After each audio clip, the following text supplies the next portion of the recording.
the competence crisis we live in, the most advanced age in history. Yet most of us couldn't survive a week without a grocery store or a Wi-Fi signal. In 2026, the USA is experiencing a competence crisis, and the collective response is a movement called self-sovereignty.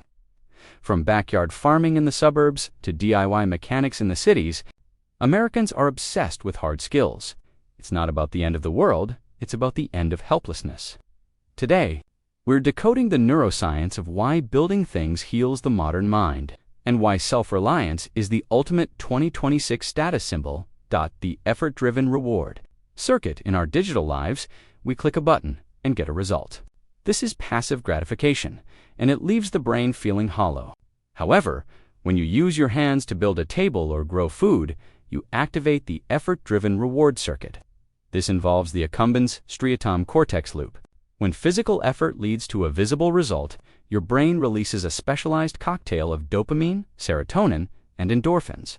This creates a deep sense of internal mastery that no digital like can ever replicate. In 2026, Americans are realizing that easy is actually making them depressed. The amygdala and the safety of skill. Why the sudden urge to learn off-grid skills? It's a response to systemic anxiety. When you depend on complex systems you don't understand, your amygdala stays in a state of low-level panic. You feel vulnerable because you are dependent. Psychologists have found that learning a hard skill like water filtration, basic medicine, or carpentry actually lowers the baseline activity of the amygdala. Knowledge is the biological antidote to fear. By becoming sovereign, you are telling your nervous system, I can handle whatever comes next. You are moving from a victim mindset to a survivor mindset. The proprioceptive system and mental health. We've spent too much time in the metaverse and not enough in the universe. Our proprioceptive system, the sense of our body's position in space, is starving. In 2026, manual labor is being rebranded as somatic therapy. When you engage in heavy lifting, digging, or precise tool work, you are grounding your parietal lobe. This shuts down the overthinking loops in your medial prefrontal cortex.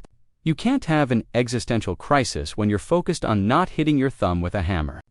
Physical work is the most effective meditation for the modern American. The new elite. In the past, the elite were those who could pay others to do everything for them.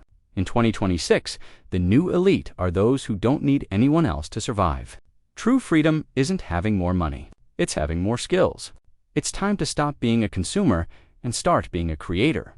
If you're ready to reclaim your independence and master the physical world, hit that subscribe button and let's build something real.